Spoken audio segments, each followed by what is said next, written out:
दुआ दुआ कर सकता है इंसान, इसमें कोई हर्ज। फैज़ भी सलाम अलैकुम। फैज़ भी सवाल ये था कि अल्लाह के रसूल के अम्मी अब्बा बचपन में इंतकाल कर गए थे, तो अब ये सास और बहू जो है इनके झगड़े के ज़माने से चलते हुए आ रहे हैं, तो अब इसके लिए गाइडेंस जैसा जो हमारी माएँ थी तो उनको तो सांसें नहीं थी, तो इसका हल फिर कैसे, गाइडेंस कहाँ से मिलेंगी? भाई ने एक अच्छा सवाल किया। एक मेरा टॉपिक मैं इसमें तैयार कर रहा हूँ, लेकिन 1 साल हो गया तैयार नहीं हो पाया। टॉपिक था सास और बहू। भाई ने एक बड़ा अच्छा सवाल किया कि अल्लाह के रसूल सल्लल्लाहु अलैहि वसल्लम के तो वालिदैन का इंतकाल आपकी नबुव्वत से पहले ही हो गया था, तो जो हमारी माएँ थी उम्महातुल मोमिनीन, जो नबी अकरम सल्लल्लाहु अलैहि वसल्लम की अज़वाज बीवियाँ थी, तो अब सास और बहू का रिश्ता वहाँ था ही नहीं, तो अब हम ट्रेनिंग कहाँ से हासिल करेगी, सास और बहू कैसी रहे, कहाँ से ले? तो देखिए ये बात तो बिल्कुल तयशुदा है कि नबी अकरम सल्लल्लाहु अलैहि वसल्लम को चूँकि वालिदैन नबुव्वत से पहले इंतकाल कर चुके, तो हमारी जो नबी अकरम सल्लल्लाहु अलैहि वसल्लम की अज़वाज थी, बीवियाँ थी, जो हमारी माएँ हैं उम्मत की, उनकी कोई सास वहाँ नहीं थी या ससुर नहीं थे जो जिनके साथ कैसा मामला हो। लेकिन हम सहाबा, ताबईन, तबे ताबईन की ज़िंदगियाँ देख सकते हैं कि वो लोग कैसा रहते थे, उससे हमें बात समझ में आ जाएंगी। जो बात हमको सहाबा, ताबईन, तबे ताबईन के ज़माने से इन जनरल मिलती है वो ये है कि ये लोग उमूमन निकाह करते वक्त अलग हो जाया करते थे, और अलग होकर जितने हुकूक है बेटा आकर बहू आकर अदा कर देते थे। वो सिस्टम उस ज़माने से लेकर आज तक भी है। अरबों का उस ज़माने में पैसा नहीं था, छोटे छोटे घर हुआ करते तब भी निकल जाते थे। आज पैसा होने के बाद भी उनका सिस्टम हुई है, एक बाप है 4 बेटे हैं, तो वो घर बनाता 5 फ्लैट का, 5 मंजिला, नीचे खुद रहता, ऊपर एक बेटा, उसके ऊपर एक बेटा, उसके ऊपर एक बेटा, उसके सबके अपने अपने खाने पीने सारों का नज़्म, बच्चे पोते पोतियाँ आती है, दादा दादी से रोज़ मिलते, सुबह शाम बेटे आते जाते हैं। बहुओं का बहुत ज़्यादा गहरा ताल्लुक़ उनका आपस में नज़र नहीं आता, सिर्फ इतना सलाम कलाम आते जाते मिलते जुलते। हमारे पास जिस तरह का जो चलन बना हुआ है, जो माहौल बना हुआ है कि बहू का एक अपना मुकाम है, उसका एक लाने का मकसद है, वो एक पर्पस सर्व करने आती है। वो इसलिए नहीं आती कि हमारे बच्चों, हमारे बेटों की नस्लें आगे बढ़े, वो ये पर्पस सर्व करने आती है कि सबसे पहले काम वाली का पूरा हक पूरा अदा हो, झाड़ू देने वाली का खादा हक पूरा हो, बर्तन। अब आप कोई बोलता अरे फिर फैज़ भाई ये काम कौन करेगा, उसके घर में वो नहीं करेंगी क्या? उसके जब घर में करेंगी तो वो देख कर ये बोलने वाले होंगे बर्तन में थोड़ा झूठा बाकी, वो उसका घर है, उसके घर की झाड़ू वही देंगे, उसके घर का बर्तन वही धोएंगी, लेकिन वहाँ कोई नहीं बोलेगा। यहाँ मसला ये कि बर्तन बहू ने धो दी, लाओ पूरे बर्तन चेक कराओ मेरे को स्कैनर में, पास पास रिजेक्ट रिजेक्ट पास पास रिजेक्ट। ये क्या धो रहे हैं, ये क्या कर रही है, फलां है। नमाज पे झगड़ा नहीं, नमाज पढ़ती नहीं पढ़ती, बच्चों की तरबियत कैसा कर रही, कोई इशू, कोई झगड़ा नहीं। वो अपने शौहर की कितनी इताअत गुजार है, इस पर कोई इशू नहीं। उसके पर्दे के मामले में आप हर्फ नहीं उठा सकते, लेकिन बर्तन अच्छा धोने नहीं धोती। क्या मिल गई कि मेरे को उजाड़ा सूरत, बर्तन अच्छे नहीं धोती। क्या मिल गई माँ बहू, कुछ नहीं मिली, बर्तन अच्छे नहीं धोती। मतलब बेटा खुश है कोई मसला नहीं, बच्चे अच्छे निकले कोई मसला नहीं, घर अच्छा है कोई मसला नहीं, बा हया है कोई मसला नहीं, बेहया नहीं कोई मसला नहीं, बर्तन अच्छे नहीं धोती, सबसे बड़ा मसला ला ली उसने। अब बर्तन धोने वाली मिल गई, बर्तन धोने साथ घर भी धो के चले गई, वो भी मसला है। ऐसे भी मिलते फिर लोगों को, वो भी मसला है। तो सास का मसला ये हो गया हमारे पास। इसको रियल सेंस में लिया जाना तो मैं कहता हूँ इंडियन कॉन्टेक्स्ट में अलग ही रहो भाई। अब बहुत सारे लोग बोलते हैं आप कैसा फैसले बोलते हैं अलग रहो। इंडियन सिनारियो में सोशियो इकोनॉमिकल कंडीशन हमारे वैसे नहीं अलग रहने जैसे। मैं कहता हूँ सहाबा के ज़माने में उनके कौन से सोशियो इकोनॉमिकल कंडीशन थे अलग रहने जैसे। हालात ये घर के ऊपर दरवाजे नहीं थे, कुछ सहाबा के घर पे पर्दे थे, बाकी के पास दरवाजे भी नहीं थे तो पर्दा भी नहीं था। इसीलिए हदीस में है कि लेफ्ट या राइट खड़े रहो जहाँ दिखता नहीं अंदर, क्योंकि घर में सीधा दिखता था।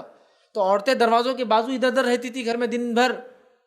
पैसा नहीं था उनके पास दरवाज़ा लगाने को भी। कुछ लोगों के पास पर्दे थे सिर्फ, मालूम आपको, इतनी गुर्बत थी। नबी अकरम सल्लल्लाहु अलैहि वसल्लम के घर पे जो दरवाज़ा था उसमें इतनी बड़ी चीर थी कि अंदर सीधा दिखता था, पर्दा नहीं था अंदर से।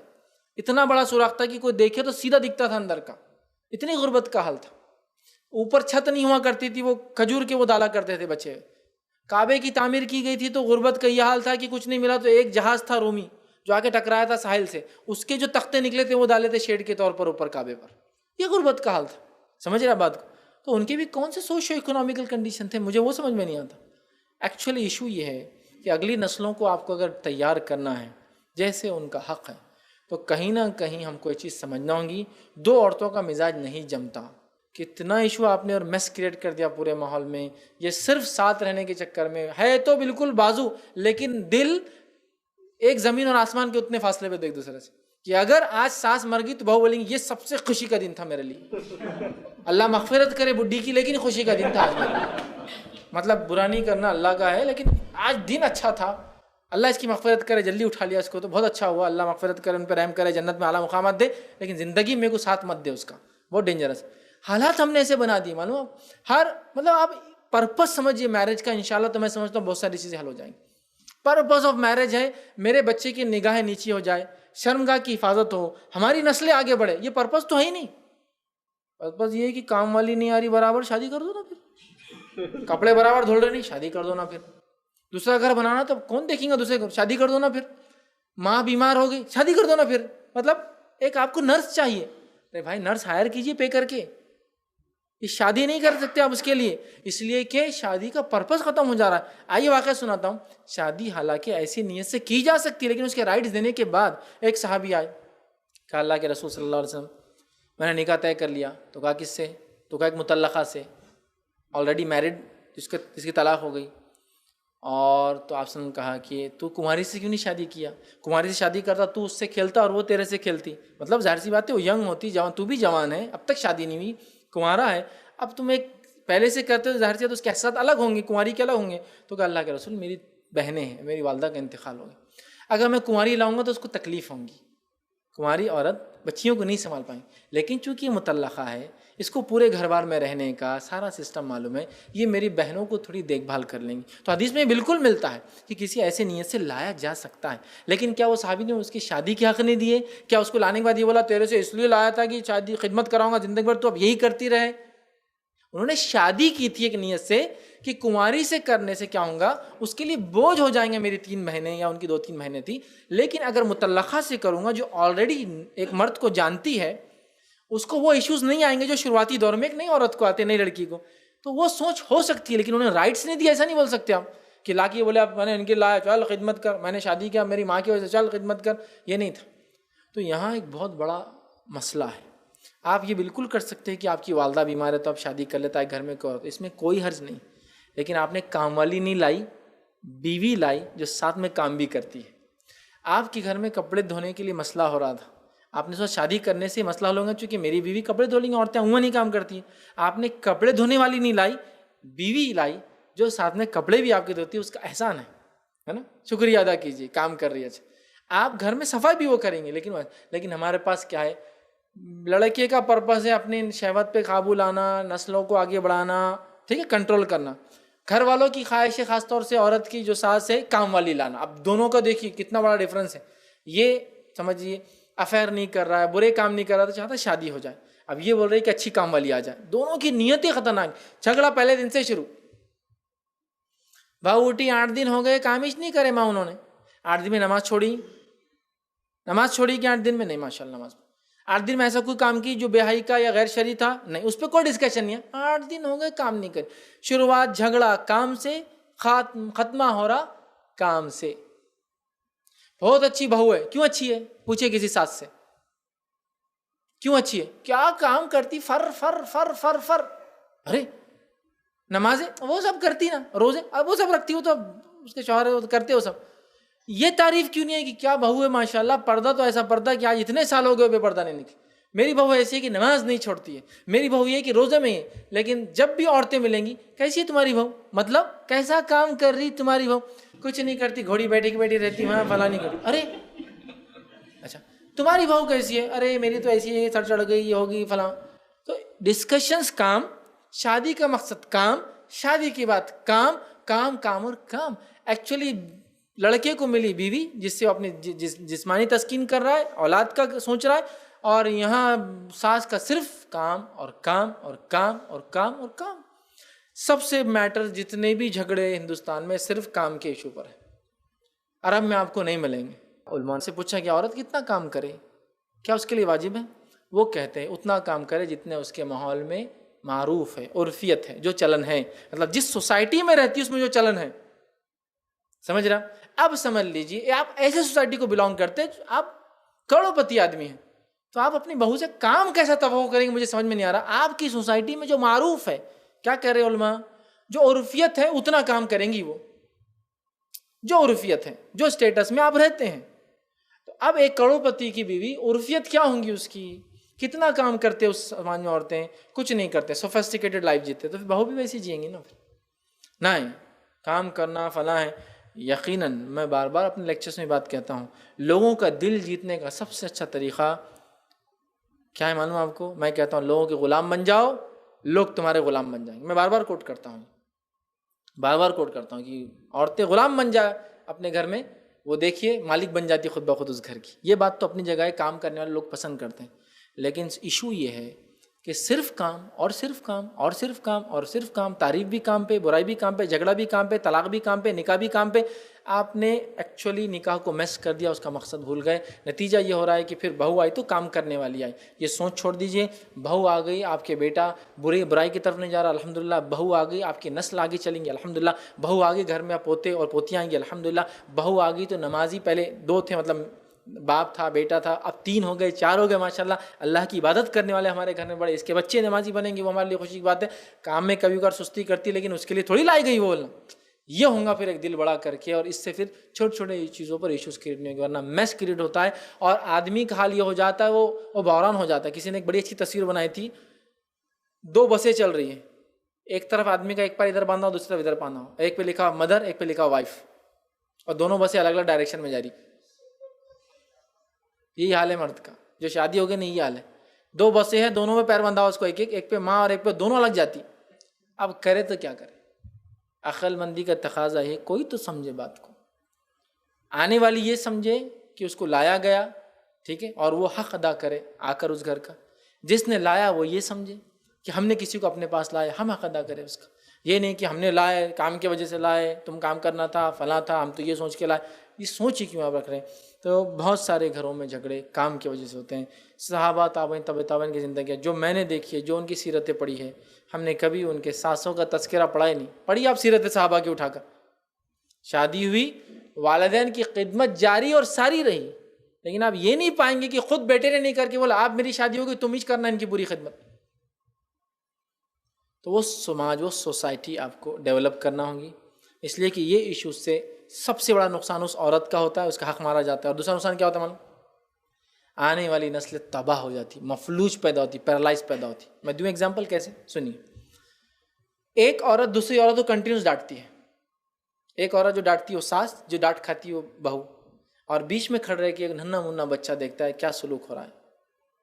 अगर थोड़ा समझदार रहा माँ की तरफदारी करेगा और दादी को बुरा मानेगा, और समझदार नहीं रहा तो क्या करेगा, दादी की तरफ हो क्या माँ को तकलीफ देगा पूरी जिंदगी। एक नस्ल आप बिगाड़ रहे हैं। अगर माँ का फरमाबरदार रहा तो मफलूज पैदा होता है, पैरालाइज जहन का होता है, इसलिए कि गुलाम जहन का पैदा होता है। क्यों? अपनी माँ को सिर्फ गुलामी करते हुए देखता है सुबह से शाम तक, तो वो भी गुलाम बन जाता है। वो कोई लीडर नहीं बन सकता। वो बच्चे जिनकी माँओं को गुलामी में देखते हैं ना, तो बच्चे लीडरशिप इख्तियार नहीं कर सकते, वो भी अच्छे वर्कर बनते हैं सिर्फ। समझ रहे आप बात को? तो ये समझिए। अच्छा, एक नस्ल जो चलेगी सास की, वो तरबियत का ज़माना अलग था, और एक नस्ल जो आई है बहू की, तरबियत का ज़माना अलग।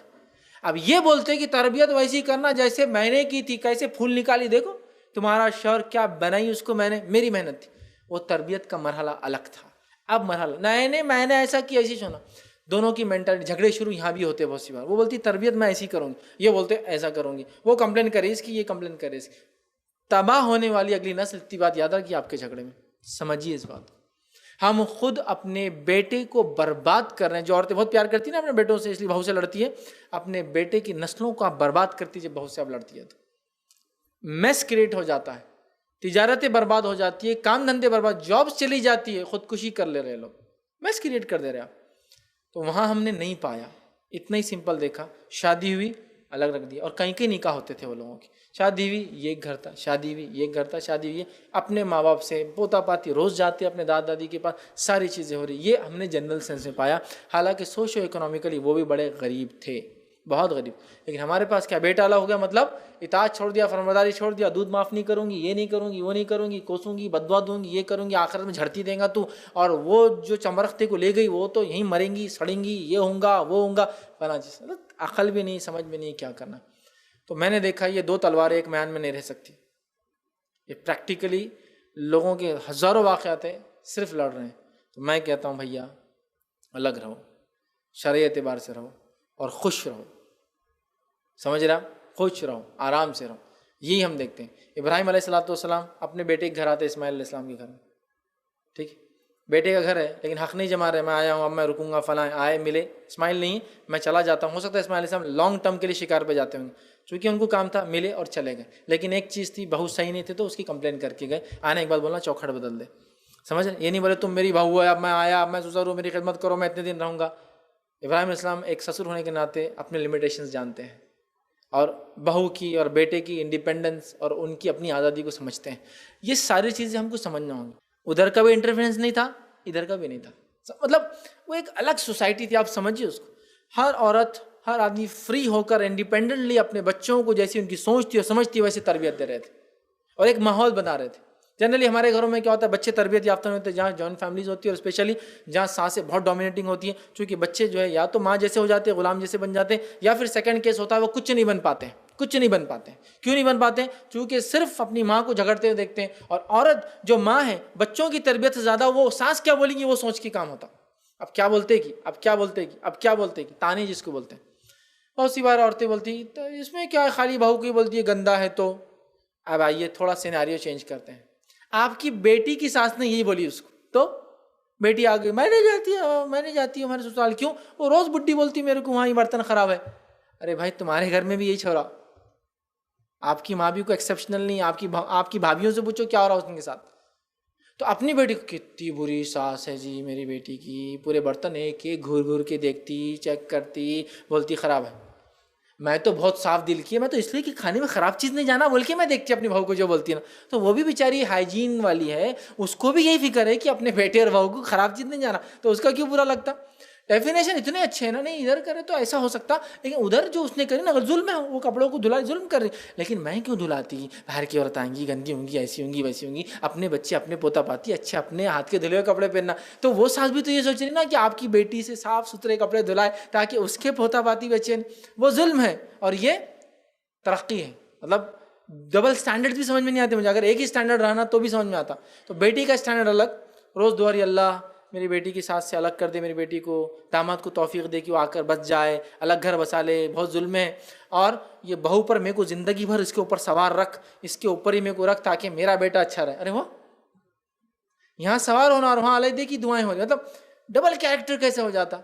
अच्छा, फिर मैं ये कहता हूँ औरतों से जो मेरी बात आज सुन रहे, जो अभी सास नहीं बने, कल जब आप सास बनेंगे ना तो ये हिस्ट्री को रिपीट मत करना। फिर जो आज आप बोलते हो ना बहुत जुल्म में थे हम, तो कल जब सास बनेंगे ना तो आइडियल सास बनो और बच्चों को बोलो बेटे शादी हुई ना, अलग घर देखो और वहीं रहो, आया करो, मिला करो, हम भी आएंगे और तुमसे मिलेंगे, लेकिन वो मैस नहीं, इसलिए कि हम एक दौर से गुजर चुके, तुमको उस दौर में नहीं ले जाना। लेकिन अफसोस की बात यह है, आज जो औरतें रोती है ना, कल सबसे बड़ी जालिम सास बनती है।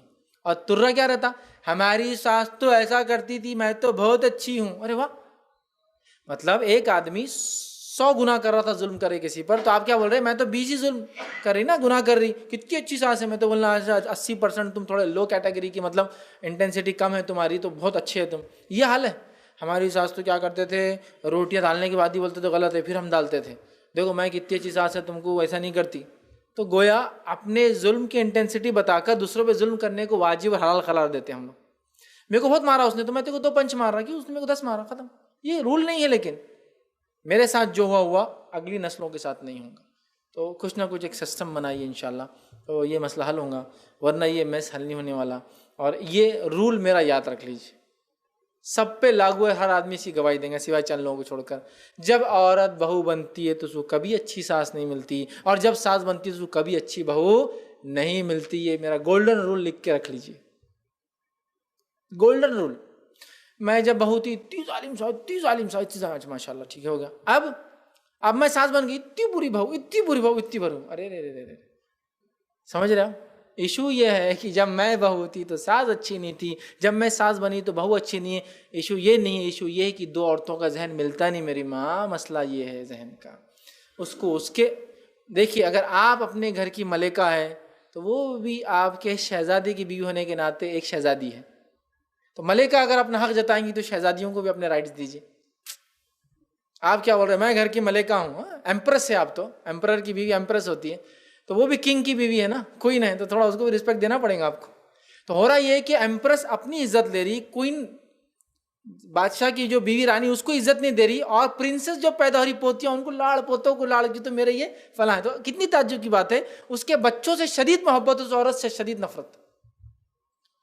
पोते हो गए तो मेरे इतने बच्चे, फूल जैसे बच्चे, ये बच्चे कोमल बच्चे, ऐसे बच्चे वैसे बच्चे, किससे पैदा हुए? और वो जलील औरत से पैदा हो गए मेरी बहू जो है। लेकिन बच्चे तो बच्चे, मेरे पोते मेरे पे गए पूरे, लेकिन बहू पीने का अच्छा अल्लाह ने बचा लिया। तो गोया बच्चे उसके फूल सब कुछ है, और वो समझ रहे ना जालिम और फलां। हमको कहीं ना कहीं इसको रोकने की ज़रूरत है।